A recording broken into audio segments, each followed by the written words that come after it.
How's all feeling? Yeah, grand. Yeah, good stuff. Okay. All right. Are we on? I think we might be. Yes, we are. All right. So, welcome everybody to this evening's talk and discussion around a campaign for an all-Ireland National Health Service. Where this evening we're going to be hearing from healthcare workers who are central to this campaign for an all-Ireland National Health Service. So we've got a brilliant lineup of speakers this evening, and we'll have Richard Boyd Barrett joining us a wee bit later as well. Owen, our first speaker this evening is Owen, who is a member of the Junior Doctors Committee of the IMO, the Irish Medical Organisation. So, Owen, if you want to just come in. Okay, yeah. So hopefully you can all hear me there.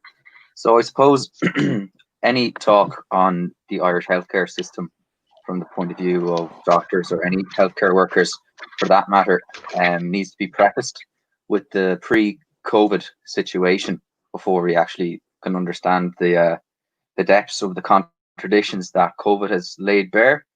So before COVID struck the hospital system and the public health in general around February and March, we had a situation where there was approaching 750,000 patients awaiting outpatient services.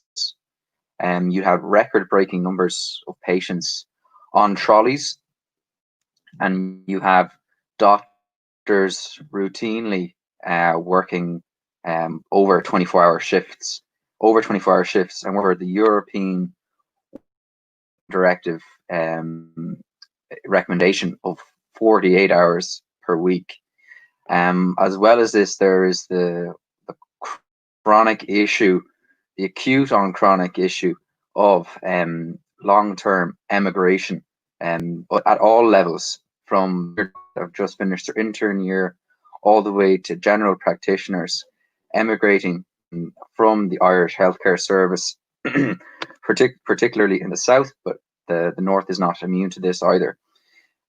This has been the government's way of dealing with this crisis since the austerity years has been to push it down the line and to, instead of addressing the systematic kind of weakness and capacity, there has been this issue there's a method of engaging with the National Treatment Purchase Fund, which is basically funneling public money into the private sector, and this is to try and reduce waiting lists. However, everything that has been done under the Fine Gael government has been done to enrich private hospital care owners. It hasn't been, there hasn't been any reversal of the austerity cuts that came in after 2008 crash. This includes, of course, frontline staff, whether they be support workers, allied professionals, nursing staff, and doctors. So there's this public system that is, fighting on a shoestring, to keep the services going. And a private system that has been, since the early 1990s, has really only started to take hold since then. But during times of real bad economic distress, you find that the research all shows, so in the late 80s and after 2008, there has been a massive proliferation and mushrooming of private healthcare. Now, private healthcare only functions at the detriment of a public system. People only buy into the private system when they feel the public system doesn't give you adequate cover, as is seen by tragic cases and highly publicized cases in the past, like with Susie Long, who's languishing on a waiting list for imaging for breast cancer for months on end. So we have this situation that it's a completely underfunded, lacks capacity, and solutions that have been brought in by Fine Gael to mitigate all these problems have been short term and not far-sighted and don't improve capacity whatsoever. Now, come COVID really brings these contradictions to light. It showed that you someone like Leo Varadkar, who is a Thatcherite ideologue, talking about the state taking over public hospitals. Now, I'm sure in our discussions we'll go into what that actually meant. It was worked out to benefit private hospital owners, but it was the idea that the public system isn't up to scratch. It's not up to scratch for dealing with a global deadly pandemic. Okay, so I think our role here is to make the argument that if it's not up to scratch for COVID, it's not up to scratch for cancer, it's not up to scratch for other chronic healthcare conditions. So we see this capacity massively bumped up. There's the hospitals are given a carte blanche. They're given whatever they need to cover all their bases. Weren't overrun, and from the point of view of the PR department of Fine Gael and Official Ireland, COVID wasn't a disaster here. We didn't have Italy-like scenarios. However, the healthcare service isn't just the trolleys in the ED. The healthcare service extends all the way to social care in the community, and I think that's where you'll find the real shortcomings of the government's response. As well as that, we have to talk about frontline staff. So this includes doctors, occupational physios, nurses, healthcare assistants. Ireland is the world leader for infection rates among these people. So when we're talking about workers' rights, we need to talk about right to working in a safe environment. And that was really thrown to the winds when COVID happened. We were well able to get applauded. We were well able to get, the resources we would need to staff ICU beds, ventilators, etc., etc. But when it came to protection, when it came to the provision of PPE, the government's response was, farcical, and it takes up a lot of resources. But a huge issue with the PPE is also, if you get sick, you need to take your COVID leave. That's public health, occupational health mandated leave for health reasons. You have a lot of people working in the Irish healthcare service, a lot of doctors, a lot of the allied health professionals, a lot of the nurses, and they work on a precarious temporary basis. So these people aren't entitled to normal sick leave. So you'll have some people they're off because of COVID, because we're contracting COVID, like this is in the hospitals. And then when we go off in COVID, we're getting, some of us are getting contacted or saying that we need to draw, COVID subsidy wage scheme. Some people are being told that it's fine, it's COVID pay, it's covered. And this all stems from the fact that we have this disjointed network of hospitals in the Irish healthcare system. There's public hospitals, there's also private hospitals, but there's also Section 38 and voluntary hospitals. Now, these hospitals they receive public and private funds, but they also have their own independent way of doing things. And I think when we're looking at an All Ireland NHS, we need to look at a better integrated system of public hospitals, so that when you're dealing with your employer, which is the hospital, you're dealing with the government, you're dealing with the Department of Health. You're not dealing with public with hospitals that can, if they need to, use IBEC as a worker with a claim against your employer. So that's something we need to realize as organisers and workers in the healthcare in a healthcare workplace, that the Section 38 hospitals are free to utilise IBEC at their discretion. So that's very important when it comes to organising healthcare workers. I know I'm going over the time I was allotted. Another point I need to make specifically for doctors is that the majority of non-consultant hospital doctors are not on training schemes, and a huge number of these doctors not on training schemes are foreign trained. So these are doctors that without them the hospital services wouldn't work, and they have no career progression. Their intern year based in the country they come from outside the EU aren't recognised, so it really precludes any sort of training opportunities. So I think if we're looking at an all our NHS, a publicly run one, we need to be looking at proper training opportunities for doctors, not just this stopgap a solution that Fine Gael brought in over the last decade, whereby you fill all the gaps out the country or in more regional hospitals with doctors that are specialised and trained at in their own countries. But when they come here, they are they're doing whatever jobs they can get, and there's very little chance for career progression. So I suppose those are the points that I'd like to talk about, and it would be great if we get some comments from our listeners and our watchers, and we'll have a chat amongst the panel here what we think as well. Okay, thanks. I'll give it back Brilliant. to the chair Thank there. you, Owen. Some really good points, and I see in the comment section here, Marnie Holborough has said about private health insurance perpetuates the dependence on private healthcare, and the government encourages it by giving tax relief. That tax relief needs to stop, and all public funds channeled into an efficient public system. And as part of one of the demands of this campaign is for the private hospitals that have been requisitioned during this crisis, they should be nationalised. So some brilliant points around private healthcare, Owen. So thank you so much. I forgot to introduce myself. Sorry, I'm Maeve. I'm a physiotherapist who works up in Altnagelvin in the north in Derry, and I'm really excited to be part of this discussion today because as frontline healthcare workers, I think we're the ones that see firsthand the problems that exist in our health service, and I think we all know that we cannot go back to the way things were. Like the health service was crumbling, and it's healthcare workers that need to be at the forefront of reshaping our health service. So it's I think it's going to be a very powerful discussion. There is the opportunity for leaving questions and comments in the comments bit of the chat, and we'll come back to the questions at the end of the once all our speakers have spoken. There's also a link if you want to join the campaign or sign the petition in the comment section as well. So next up, we've got Ruth O'Connor, and Ruth is an agency midwife, and she's also a member of the Campaign for an All Ireland NHS committee. So Ruth, if you want to speak, thank you.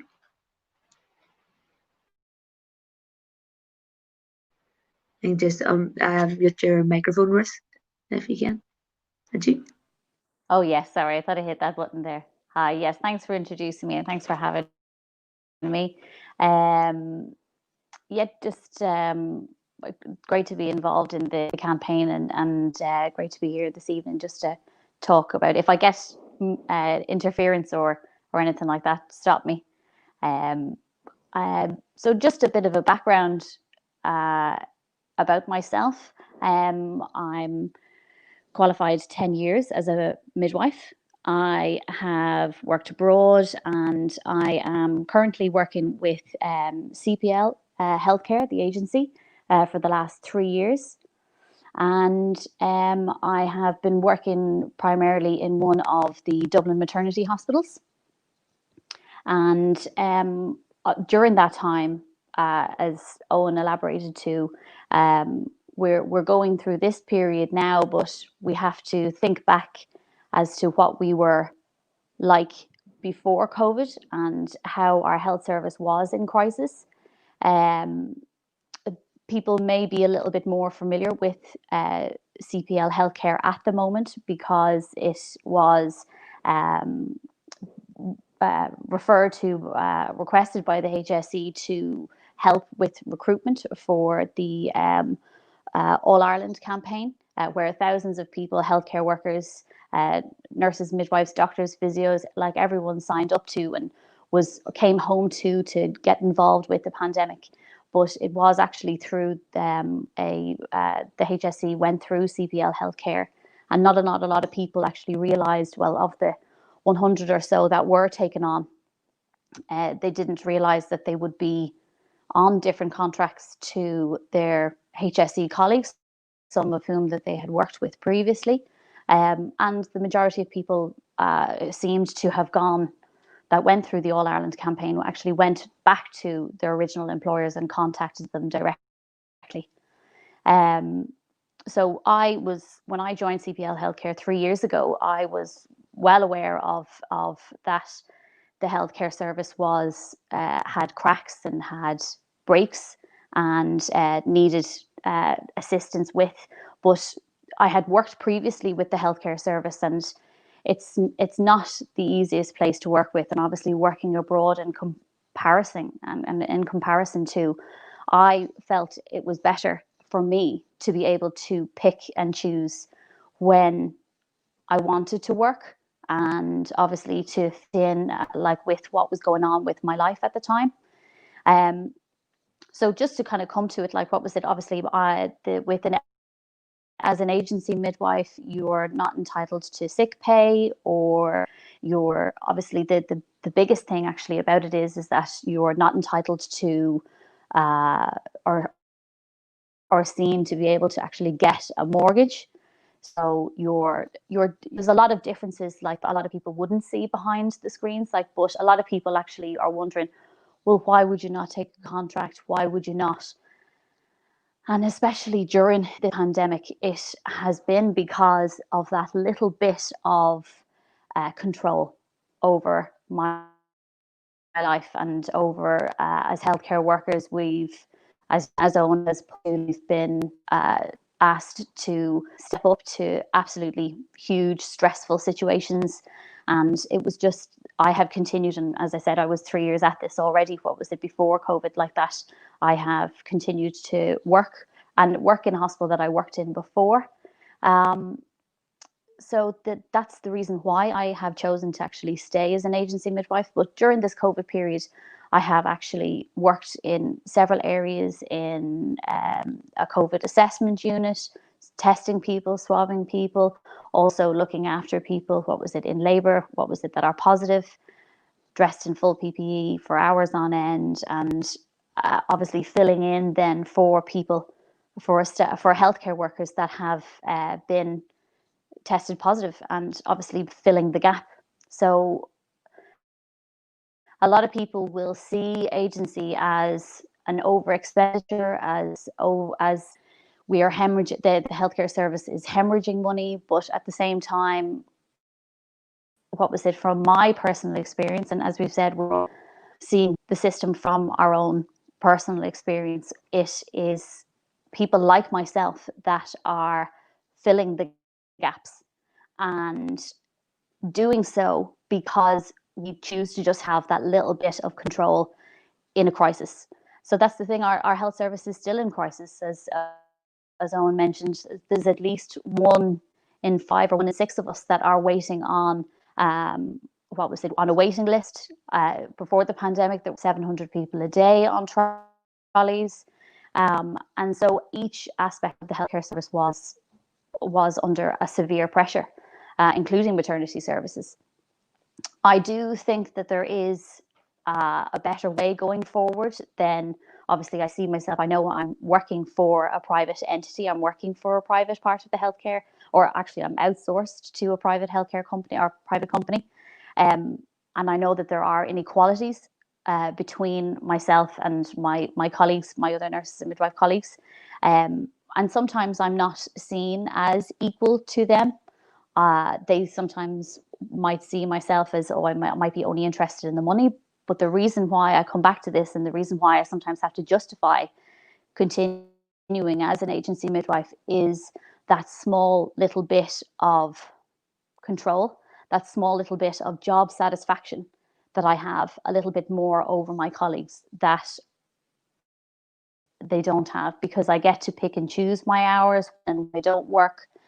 But in a sense that I am being paid the pension that their employers would be saving or putting towards for them. So the money aspect is not a difference for me. We're all being paid less than we should. We're all not being encouraged to stay, as Owen touched on as well, the massive amount of immigration. We only saw last year in 2019 how nurses and midwives went out on strike. I joined my colleagues as well, even as a private, working for the private sector. But at the same time, we are all looking for that, health member patient ratio to reduce. And pandemic only actually on us how vital staffing needs to be improved, how much emphasis needs to be put on recruit retention. And I'm a pure example of how that is absolutely failing with the healthcare service. So that would be something that obviously, like, ideas going forward, what was it, and actually how to, yes, in the future, make it more for people like myself to actually want to continue with agency, to keep that job satisfaction.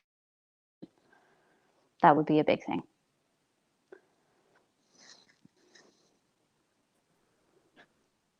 Thank you, Ruth. That was excellent.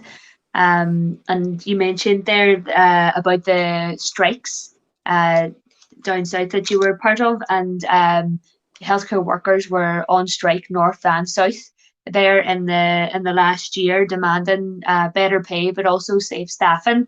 And this movement will be led by healthcare workers, but unions are integral to this campaign, as well as people on the street. But that's why it's a north and south campaign, because the issues are the same.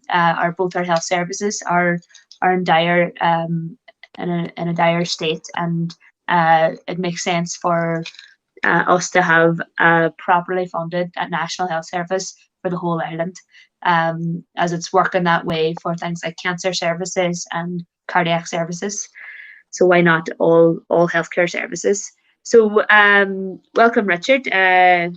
You're going to be on last, so you can take a wee breather before as you've just arrived. As it says, we'll come back to some of the questions at the end. But I see that there was one asked twice around private health insurance, and I think Marnie in the comment section has pretty much answered that. We want a health service that doesn't require private health insurance. So, and I think Marnie's given some really good statistics there. So hopefully that answers that question. And that was from Kieran McNulty. So I will come to Anne Ryan Artmaker's points as well, about the St Mary's, the Save St Mary's campaign. And I think we will in the coming weeks be doing one of our discussions solely focused on social care and nursing homes.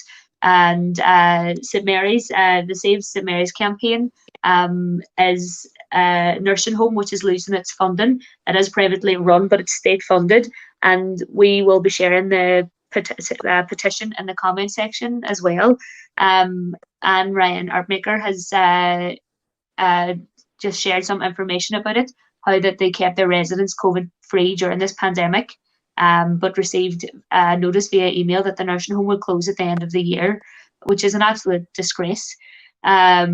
So having brought staff over from abroad and specialist visas to care in the home, they've now been left unsure of their future.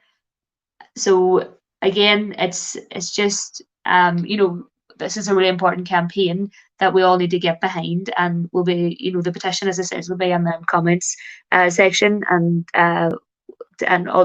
hopefully information about other ways that we can help support that campaign. So next up, we have Conor McCarthy, who is the Unison rep in the north for the Royal Hospitals and the Mucklemore branch, and he's the branch secretary of those branches. So Conor, if you want to kick off. Okay, Maeve, thanks very much. And you hear me okay there? Yeah.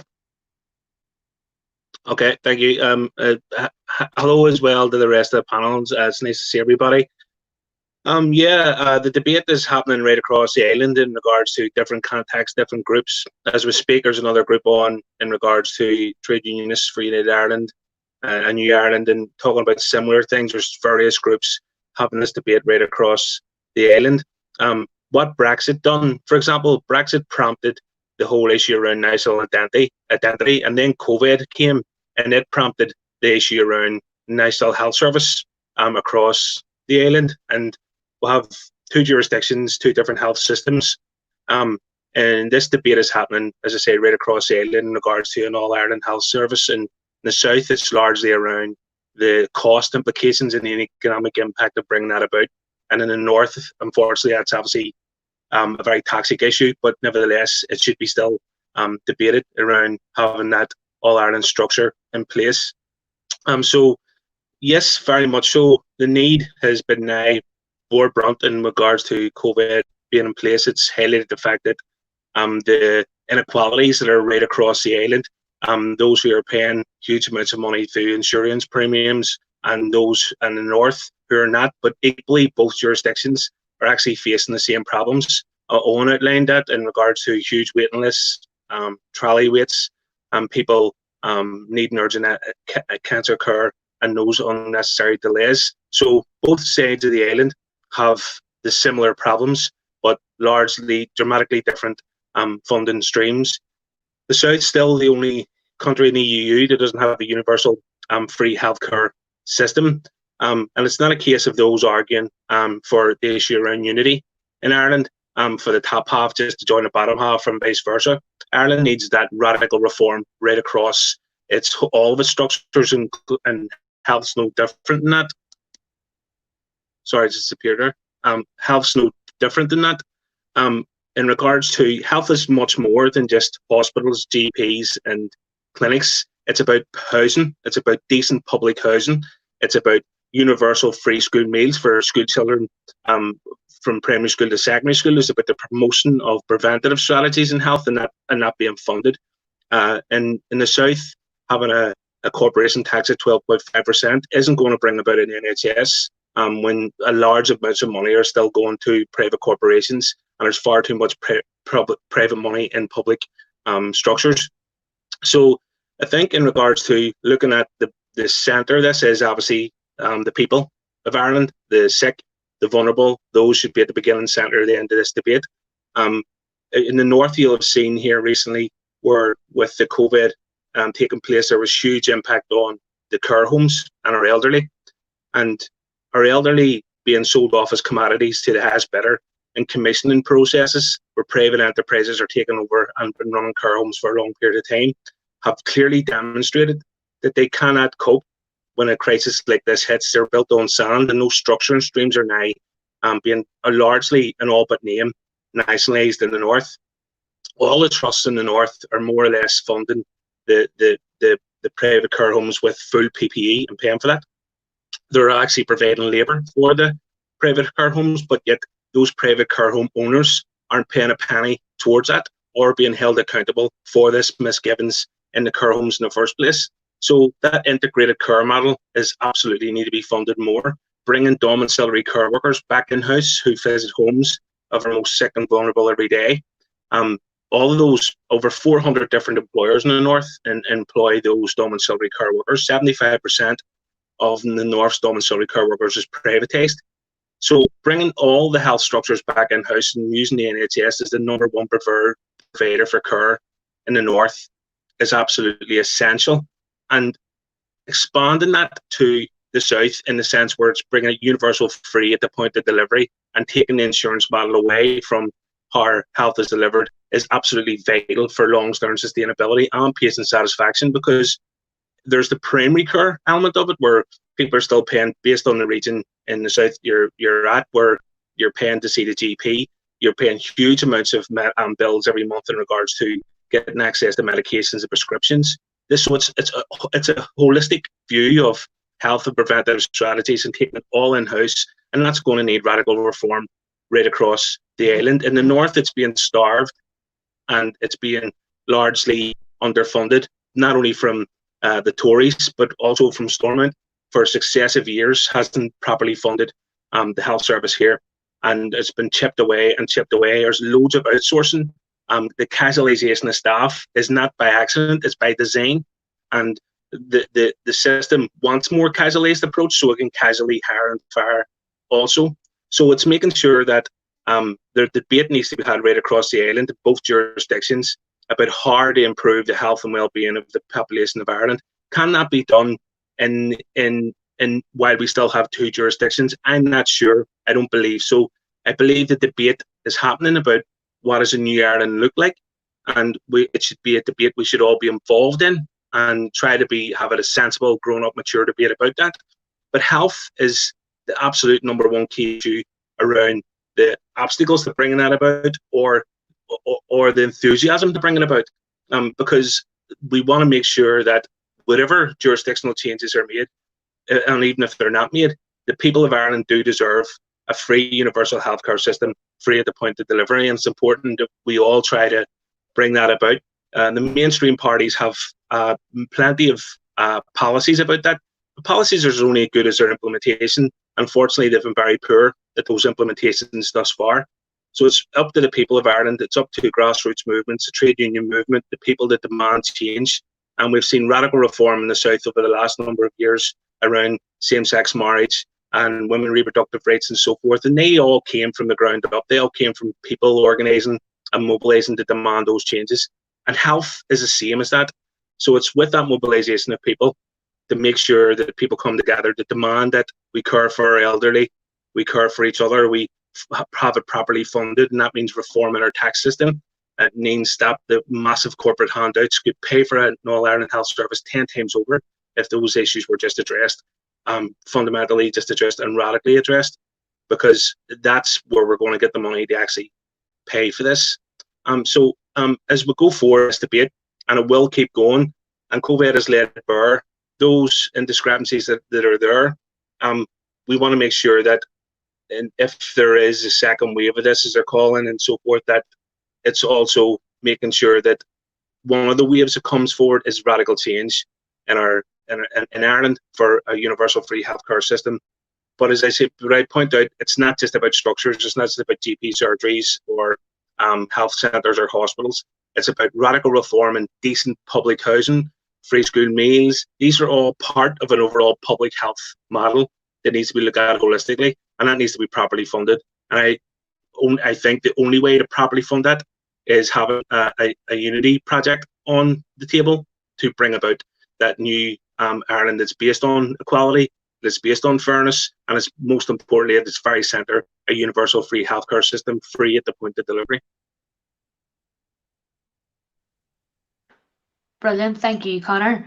A lot of those points just resonate with me really well, because often when you're working with patients in terms of public health, in order to actually do something about that person's health, you feel that you need to change the world around them. So I think, you know, how we shape the world around us coming out of this crisis is also really important, as well as how we shape our healthcare systems.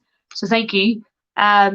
Grania is up next. Grania McAleer, who is a home care worker in County Monaghan and also a SIP2 rep. So if you want to unmute your mic there, Grania, thank you.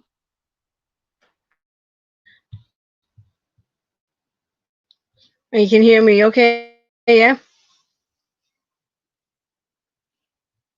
You can hear me? Yep, I can hear you. Yeah, you can hear. Right, a little bit of background about myself. I'm a healthcare assistant, or I was a healthcare assistant in nursing homes for up to the last 6 years. I've worked in 4 different nursing homes. The biggest thing I've noticed about nursing homes, they're all profit driven. I can only describe them as for-profit private institutions. Residents are well looked after with their basic needs, but you know, all the extra needs, you have to work very hard for them. Working as a healthcare assistant, it's a tough job, but enjoyable. Like I've always got a good job satisfaction out of it, but I've experienced and witnessed a lot of bullying, intimidation, exploitation, particularly with migrant workers, throughout the years, and the bullying comes from the top down. It's always from the management, and it trickles down and creates a toxic workplace. And you're working with vulnerable people, and that is not a very good thing for vulnerable people to be in that situation.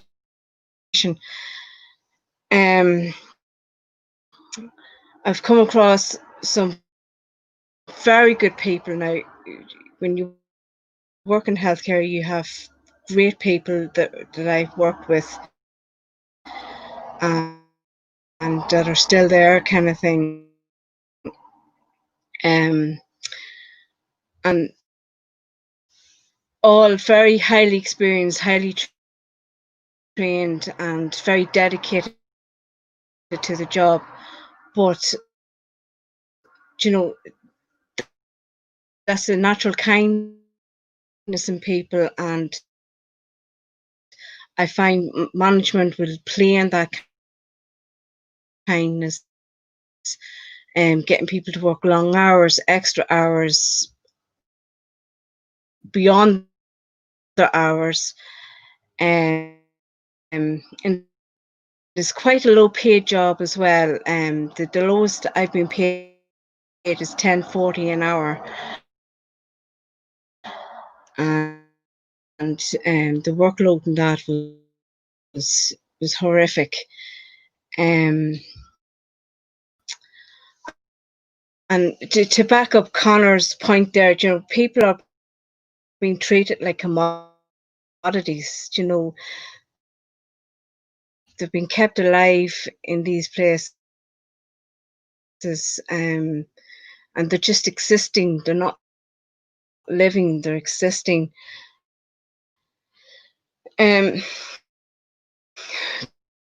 COVID now, when COVID came in, it was quite worrying.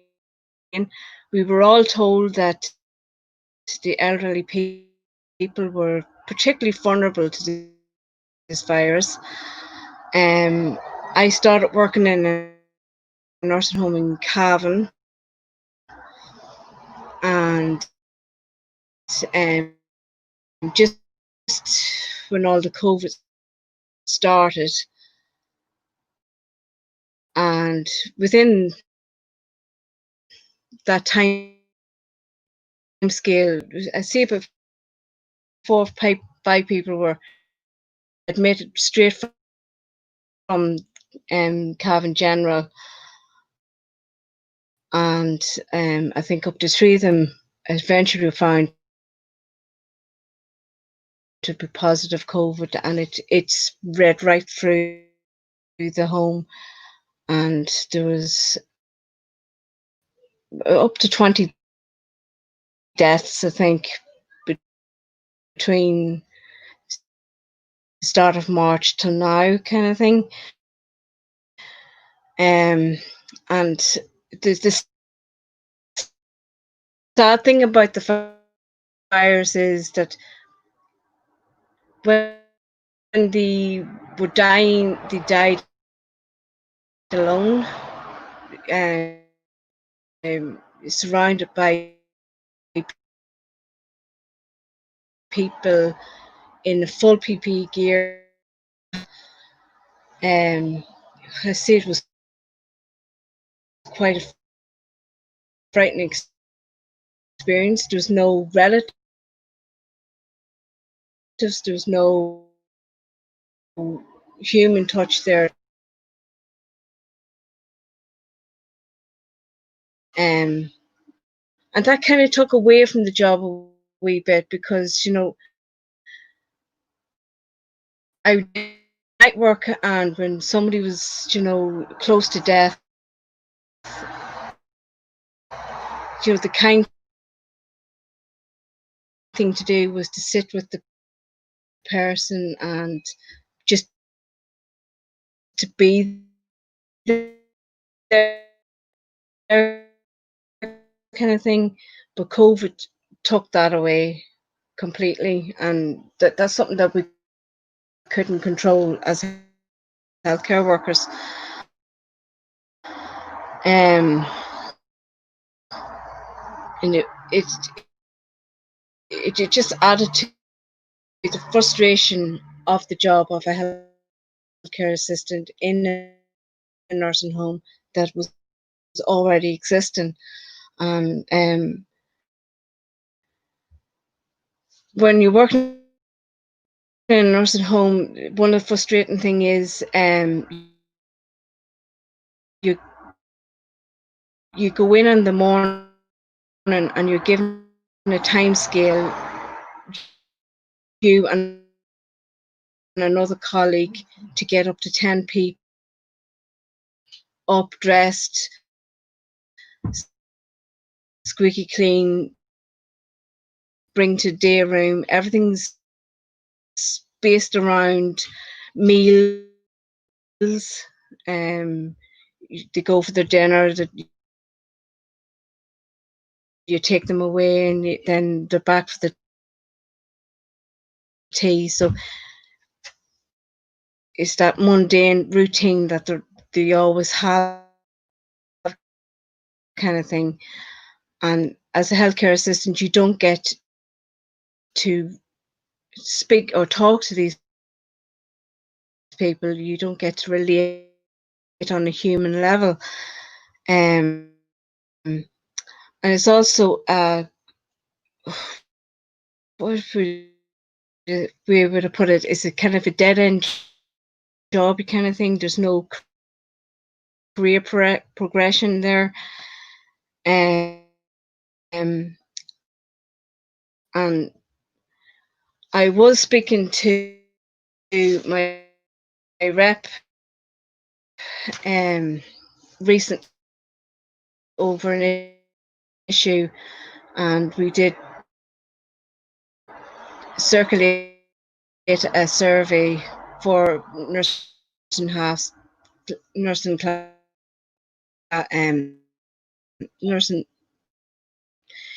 care staff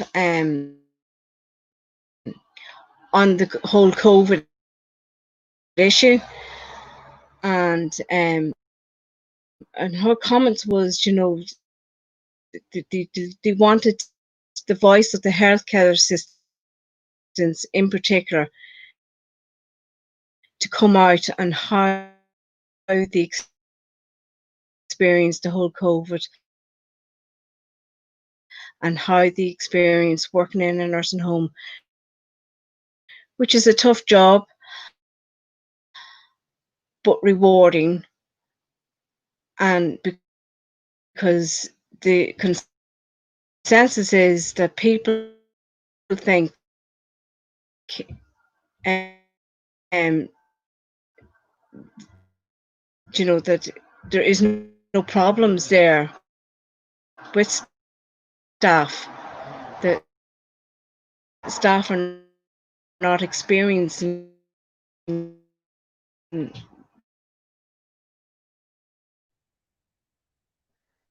Thank you, Grania. I think your connection's kind of in and out there. So, but I caught most of what you were saying there, and I think you really touched on the great loss that we have suffered through the crisis, and what the great loss, it does allow us to focus on what is truly important for us. And we've seen that, like, through the COVID crisis again, that it is the lowest paid workers in our society that are our essential workers.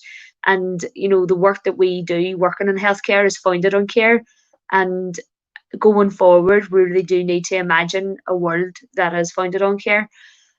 So thank you so much. You really it was really powerful remembering that loss in particular.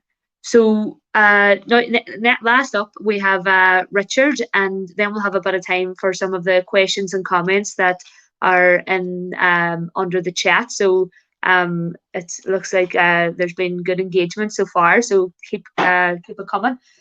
So Richard, if you want to talk, thank you. Thanks, Maeve. Excuse me. Can you hear me properly? Because the reception hasn't been great. You can hear me, can you? Yeah, we can hear you. Okay. And sorry I was late. The Dáil was a bit late voting, so apologies, I didn't get to hear most of the earlier contributions, so pardon if I repeat points that have already been made. I mean, to me, we've always needed an All-Ireland National Health Service, but if that was true before COVID, when we had, extraordinarily long waiting lists with, 700,000 or 800,000 people waiting for procedures, with a trolley crisis that just seems to have gone on for years and years and has never got any better, despite lots of promises from government and so on. With a GP situation, which has been deteriorating, where, you used to be able to just go to your GP, then you had to make appointments and go on waiting lists even to see a GP. All of that was before COVID. And then you have COVID, and it just becomes obvious that having a national health service, a cradle to the grave national health service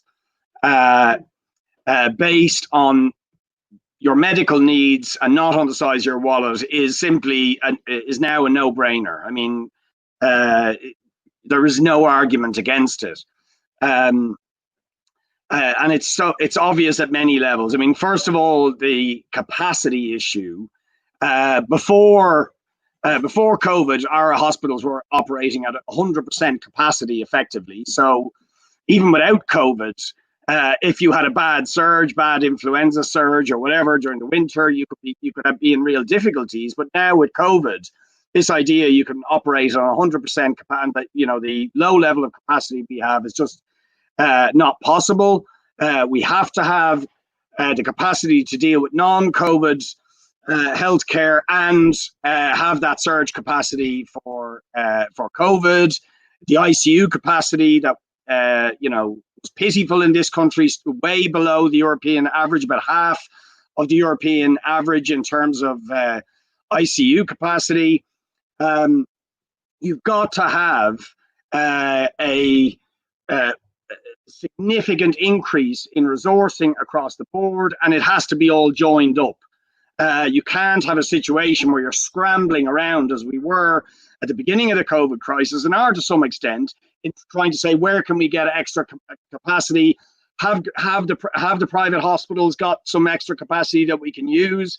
I mean, in the Dáil, it took weeks of us arguing that we had to get hold of the capacity in the private hospitals. But a big question, which the HSE couldn't tell us, the Department of Health couldn't tell us, is how much capacity was there actually in the private system? They didn't even know. It took them weeks to even figure out what capacity existed in the country. And, that's in the midst of an emergency. You just can't have that situation. You have to have an integrated system, a single tier system, just even at the pure practical level of dealing with the healthcare needs, particularly in a period of emergency of the sort that we are dealing with. Similarly, when the nursing home issue began to emerge, and it was obvious that the nursing homes were being hit particularly badly, I was going to these briefings with the HSE, Department of Health, the Minister for Health at the time, Simon Harris, and Leo Varadkar.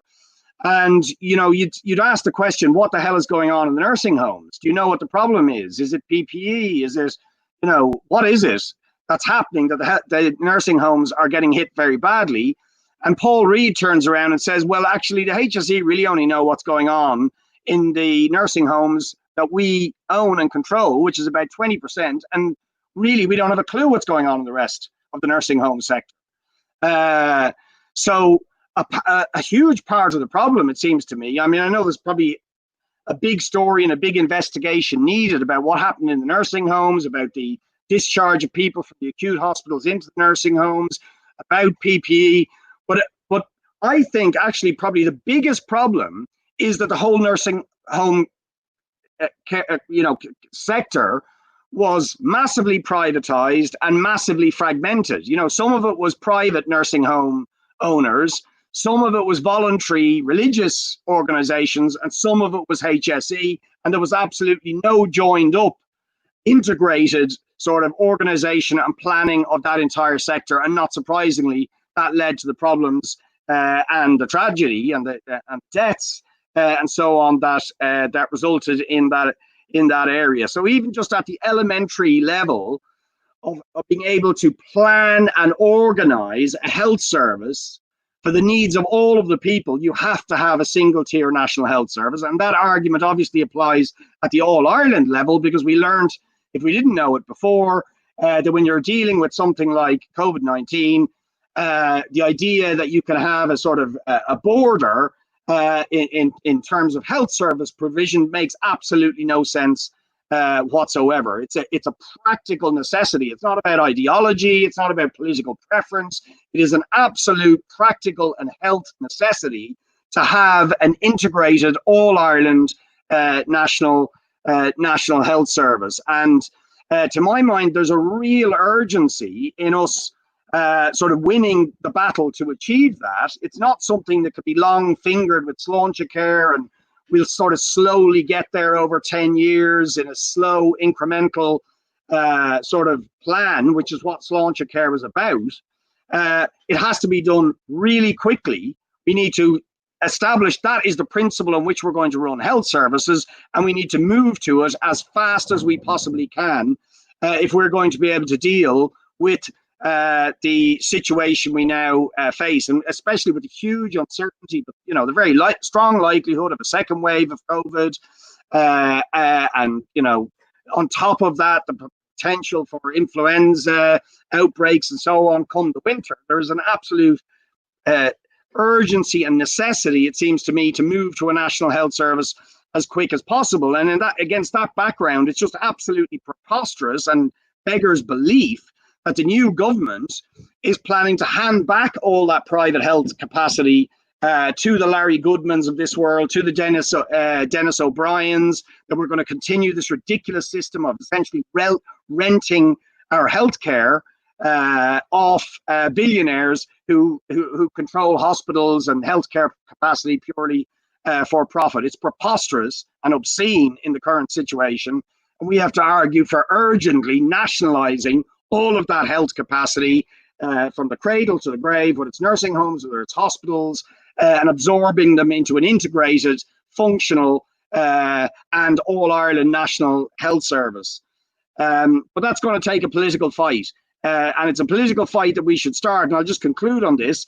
We have to start in the context of this famous July stimulus that is coming up in the next couple of weeks, where the government are going to announce billions in additional expenditure to reboot and restart the economy. And you can already see that all of the emphasis in terms of this stimulus that they're talking about to reboot the economy is essentially being dictated by IBEC, by big business, rather than actually, the thing that you would think would be absolutely obvious is what we need is a massive recruitment campaign of healthcare workers into the nursing home, of nurses, of porters, of cleaners, of ambulance drivers, to boost up the capacity of the health service. To do that in an integrated, holistic way, it can only be done with a national health service.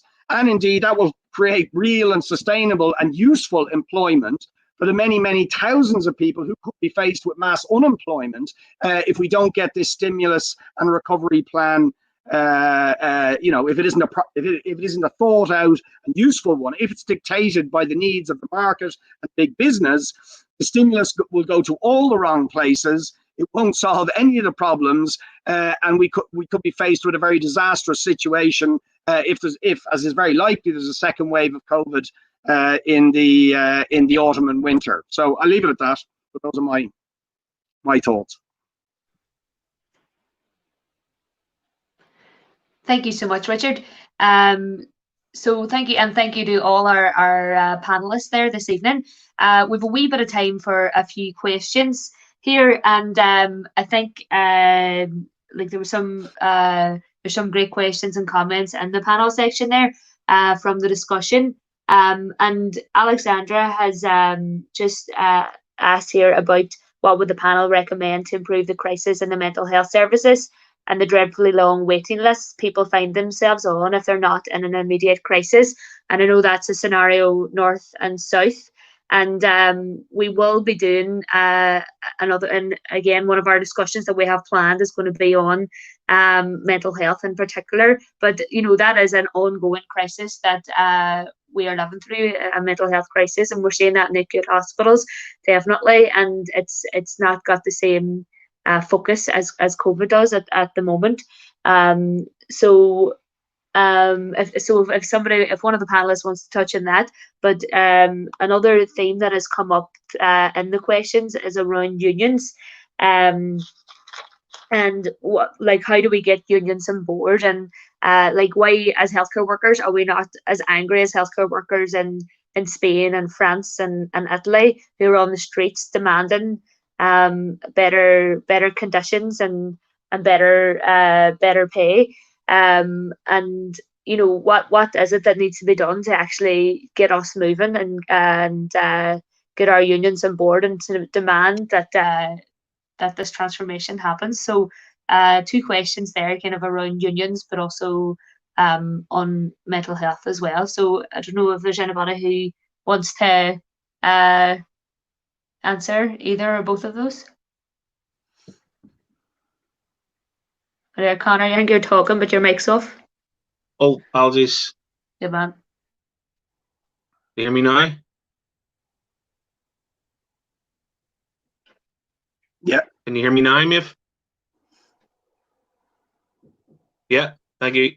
Yeah, in regards to the issue around mental health, and just, while there's many complexities around mental health and why we see people suffering some horrendous mental health situations in their lives, a large element of the mental health we can see here in the north, and it's probably reflective, right across the world, is it's usually symptomatic of deeper problems, and a lot of them is born out of poverty, and a lot of them is born out of inequality. In North Belfast, where the Mater Hospital is located, in North Belfast, some of the highest degrees of suicide are in that area. And the ability to have unscheduled care, the ability for people to go for immediate access, like an ED unit, to get that immediate intervention for de-escalation of a person in crisis, is very, very restricted.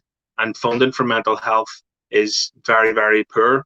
But when you improve the living conditions of a person where they live, you give them a job opportunity, and you give them access to education, and you treat them fair and decently in regards to work and access to collective bargaining, and the overall holistic view of improving life of the individual is, it basically spreads amongst and improves the community, and that in itself decreases the issues around mental health, because a lot of the mental health funding now you see is going towards, as I say, the end result. Somebody who's already very poorly ill, and there's a rapid decline in their mental health. So you're treating something instead of having a preventative strategy to it. So I'm certainly not a mental health expert, but there's a lot of common sense and needs to be applied to the reasons why there's been a rapid decline, the reasons why there's been a huge surge in suicide.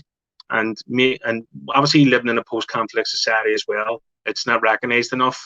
But at the same time, provision for it and access, and people getting access to proper mental health facilities in a holistic view is very, very much restricted. But when you start to improve the working conditions of the person, the living conditions of the person, then that also has real positive implications on helping them with their mental health.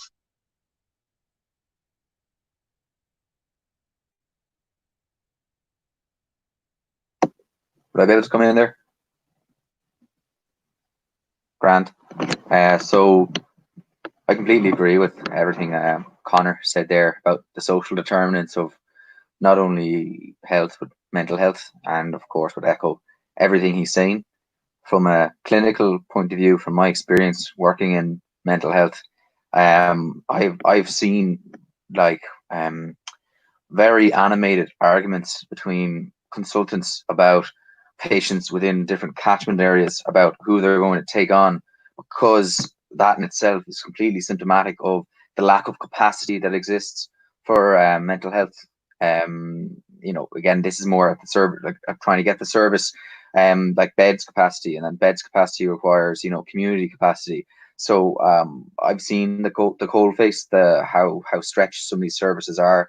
I was working in the southeast of the country, and 2 or 3 of the children's adults mental health psychiatrists in a 2-month period had just patched in, stopped. They couldn't hack the work.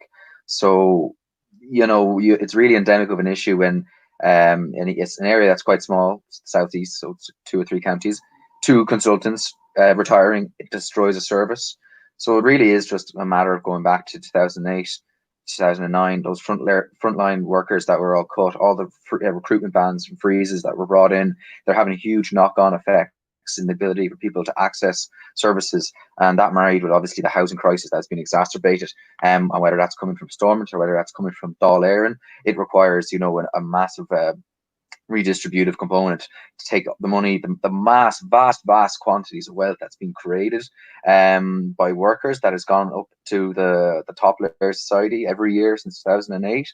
That has been sequestered and hidden away, and we really need to, that's where we're going to get it from. The question on unions and how are we going to activate it, it's very important to note and remember that last year was the biggest, one of the most biggest in our lifetimes, healthcare worker strike in the history of the island of Ireland, with the INMO strike. It was absolutely huge. At the same time that psychiatric nurses were on strike and ambulance drivers were on strike. One of the kind of issues there is, why were they not more coordinated? That would be naturally what you'd be thinking. If they're all on strike, they're all happy to ballot, why are they not coordinating? But I think the most striking component is SIPTU didn't recognise that strike, and they had up to 500 nurses registered with SIPTU.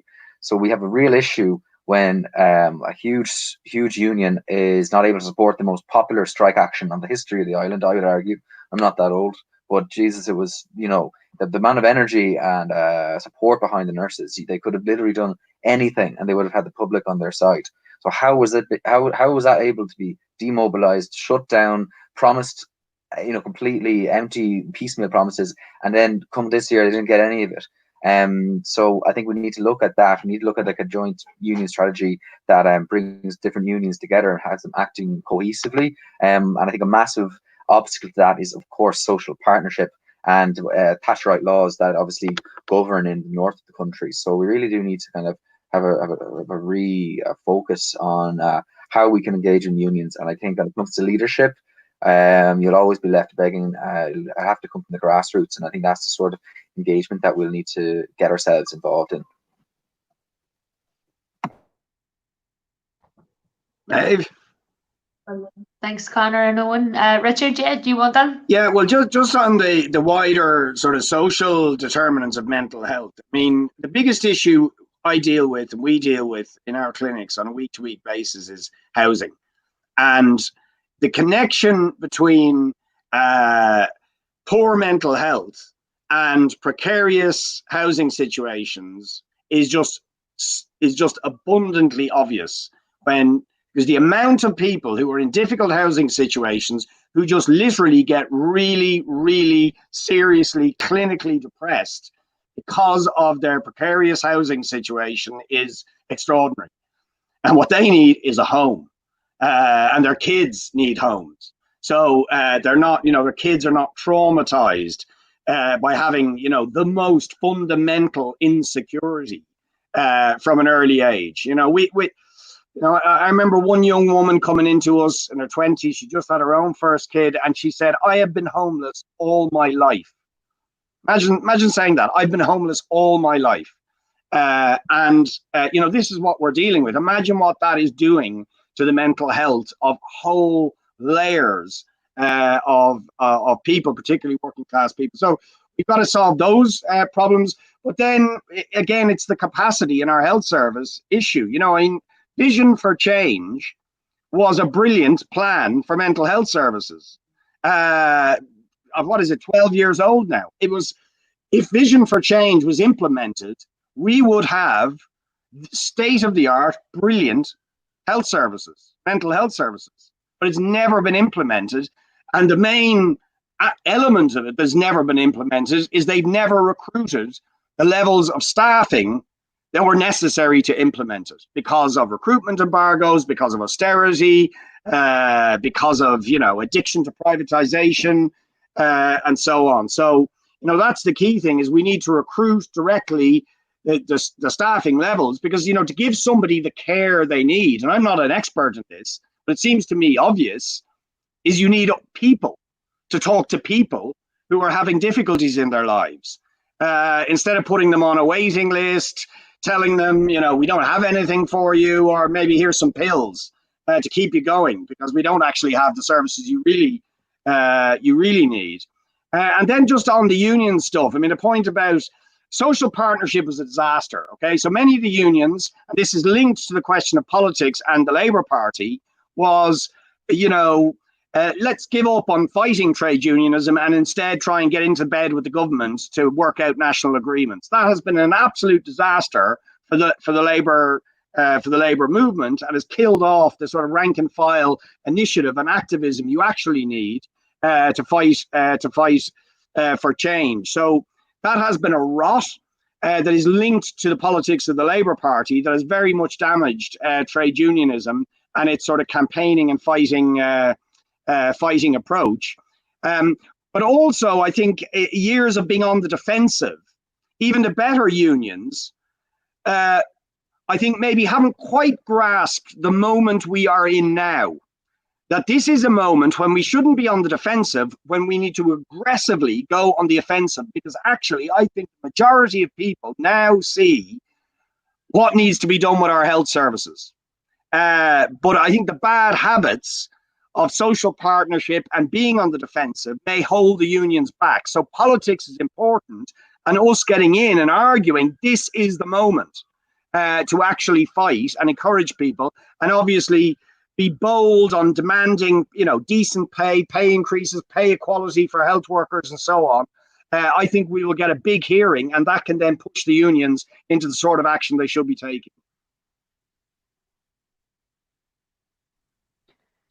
Thank you. Richard, Grania, are you wanting to come in on any of those points?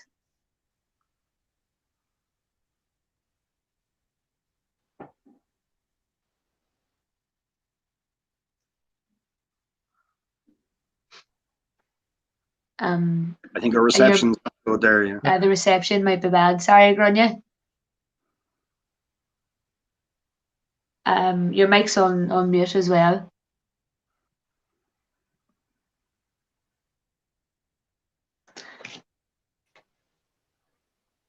I think the reception might be too bad, Grania. Sorry about that.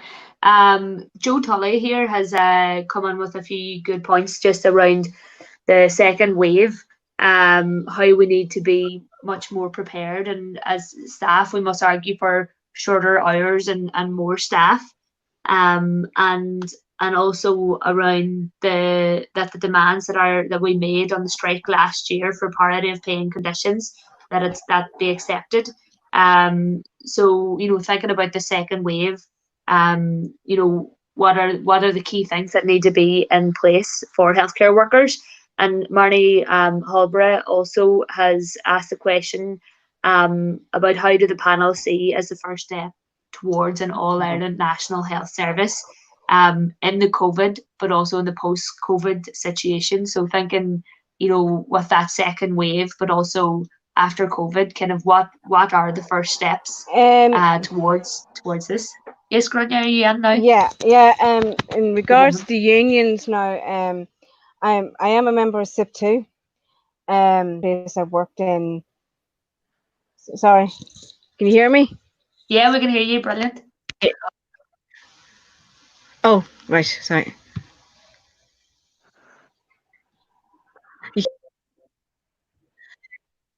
We've lost you again. Sorry. Do you want to try again there, Grania?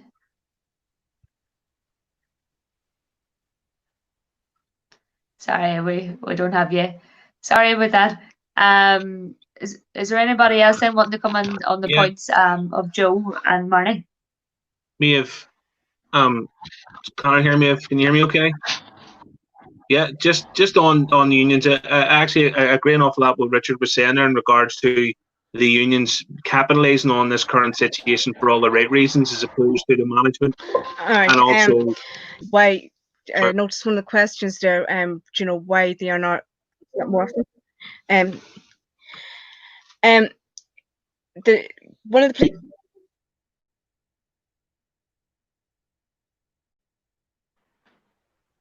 I think we've lost Grania again. So Connor, if you just want to continue there. Yeah, no worries. Just in regards to what Richard was saying, I was agreeing an awful lot with what he was saying. And while we've seen at the minute now an awful lot of the management and also HR structures, government structures, actually reconfiguring things into what always were their long-term plans. and using COVID as almost like a Trojan horse to get that done. The trade union movement need to urgently come together to make sure actually things don't go back to normal, because normal was not right. And this is part of the problem. I'm sick of hearing people saying to me, we need to really work to bring things back to normal. What they did not understand, there was nothing normal about our pre-COVID existence. And we need to be making sure going forward that the huge amount of public money getting into private healthcare should also trigger right away. That in itself is bad. But all these private entities and private organizations should by law be forced to recognize trade unions. They should be giving their workers access to proper collective bargaining. And these are the things that need to be addressed urgently in regards to whether unions should be moving in very, very heavy and very strongly to making those demands in this current climate. Because if standards are going to improve in care homes, then the standards of workers need to improve. Because when you improve the standards of workers, then you improve the standards of residents. And they need to understand this. So the trade union movement collectively through North and South, where it be NIC 2 or RIC 2, need to cleverly come together with the trade union movement, bring its leaders together, bring its grassroots together, make a series of long-standing demands now, and also to ensure that we get our agenda straight on the table to advance workers' rights and collective bargaining for all those workers who are in those private entities who have very, very poor terms and conditions and very little rights. And also, now is the time to do that. Great, Connor. Owen? Yeah, no, again, I echo what Ronnie and Connor are saying there. And I suppose just going on to Joe Tully's point in the questions about the nurses, 100%, like they haven't gotten any of the demands that they were asking for. It's 100% a reason to go back into it. And I think as healthcare workers, people on the front line, we should be cashing in the COVID ship, which is, people out clapping for us every Thursday. So that needs to be translated into material gains, not just for us, but for our patients too. The healthcare service deserves to be fully funded. It deserves to have staff that aren't working 24-hour shifts, 24-hour plus shifts, nurses that aren't looking after 12 patients on a ward, nursing students that are on at least the HCA salary. They got put up to the HCA salary during COVID. Now they're going back down to the nursing student salary, which is pitiful. The last time I checked, you don't get any discount for being a nursing student when you're paying rent. So we need to engender this idea that healthcare workers are not heroes. We're workers that work in very dangerous conditions, and we need to be remunerated as such. There's nothing noble or sacred about it. It's a dangerous job that needs to be well remunerated.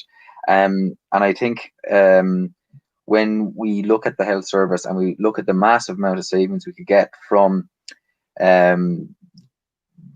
transferring money, siphoning money that would go as tax breaks to the private healthcare service into the public healthcare system, we can get a more worthwhile system. But we'll come up against serious opposition.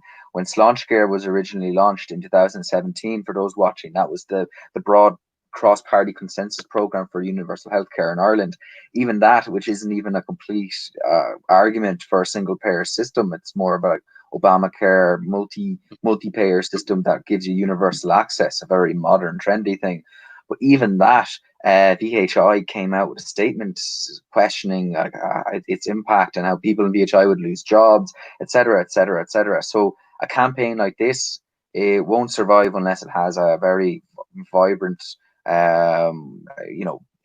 public support and also healthcare worker support in the grassroots of movements. And I think there's one other point I think I was just going to make. Healthcare workers, specifically agency nurses, agency doctors that have come from abroad. So these are foreign trained doctors. Their right to even be in the country is dictated to by the hospital. When they get that standalone job, they're the ones that will be able to say that they can stay in the country with their family. So this is an incredible amount of coercion that their employer has over them. Whether or not they get this standalone job will be whether the Department of whatever immigration, the National Immigration Bureau, grant them access to stay. Now, in the light of COVID and after all the immigration that normally acts as a safety valve for all the doctors that are mostly Irish trained were leaving. That has closed. So you have a lot of doctors unable to get jobs now. It's actually crazy, and it's really typical of how endemic this problem is. Crisis is just built into the the Southern Irish system, whereby a surplus of doctors, which is what we have at the minute, they're SHOs, which are senior house officers rank, that are not able to get jobs because the jobs that would have been for them are filled by doctors that would otherwise have gone off to Australia. So instead of the rational approach being taken, like just create more jobs and make every roster in the island compliant with the EWT to ED working time, end 24-hour shift, and improve care for all, there is this piecemeal promise of 90 new training posts, which is nowhere near enough, and also a commitment to like more flexible 6 weekly, 2 monthly jobs. That's just not good enough for someone who otherwise is expecting to be working for a whole year. But it really is there is a real case of people being disaffected and disillusioned, and it's healthcare workers, and these are people who otherwise would have thought that they've done everything right. People have gone off to medical school, studied hard, etc., etc., and now they're finding that they can't get a job and they're looking at deportation. So I think my union in particular, we have to really try and start reaching out to the foreign trained doctors, because they're really not in our membership. And I think the INMO is similar, that the bulk of their membership and leadership are made up of Irish born, Irish trained trainees, and they're by no means they're by no means the most exploited. And I think we need to look out for the most exploited in our workforces. People who could be at the drop of a hat deported if they are complaining to the hospital. The hospital is just far too much power over them. And again, tie this back into the concept of what type of hospitals we have in Ireland: public, private, and voluntary. And these voluntary hospitals can, if they want to, if it's a discrete enough issue, they can bring in IBEC. And you can have healthcare workers on the front line, day in, day out, really committed to their patients, being subject to the vicissitudes and voracious attack dogs of IBEC. So all these boxes are being ticked. There's really a good time to start thinking about a publicly funded healthcare service where the jobs in it are permanent, pensionable, and completely public. And I think this is a great way to start the ball rolling on it. Great, thanks, Owen. Richard, are you wanting to add on anything there from Joe's comments and Marnie's? I think it's been mostly said. One absolute scandal is the two-tier pay situation for healthcare workers. That, again, the unions agreed to in the teeth of austerity, but it was one of the most dreadful things to agree to, which is that you would end up with a situation that people doing exactly the same job, working beside each other, that one group would be earning substantially less than the other just because they qualified a year or two later. And that two-tier pay structure has been a major problem in terms of recruiting healthcare workers and retaining healthcare workers into the health service. So that has to be done away with absolutely immediately. But also, I see just a question that I think it was Aidan has asked about. There seems to be a reluctant acceptance to the poor state of healthcare on both sides of the border. What do we do to broaden awareness of the issues that have been raised tonight? And I think that is a very, very good question for us to think about. And I think the key to answering that question is realizing we're in a completely different moment than we were a few months ago. You see, most people were aware the health system was a mess, but it was still a minority of people who were directly affected by it at any given moment. But now suddenly everybody realizes I might need the health service tomorrow. That's what the pandemic has done. And that might be the case for the foreseeable future. because anybody could be hit with this. You know, so the pandemic, in that sense, has been a great leveler. It's a pity it's something as sort of scary that has had to level people's awareness. I could need healthcare at any moment. But that creates the opportunity for us to say, well, did you realize what dangerous hours our nurses and doctors are working? I mean, I remember when Owen told me some of the hours junior doctors were working, I just couldn't believe it. But I didn't know that.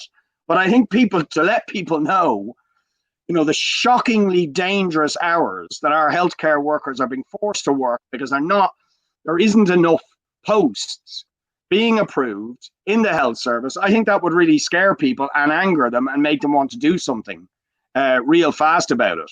Or, you know, the dangerously low level of ICU cover we have. I didn't know that until this crisis hit, you know, but my God, you suddenly realize what a problem that is when you're faced with a situation like that.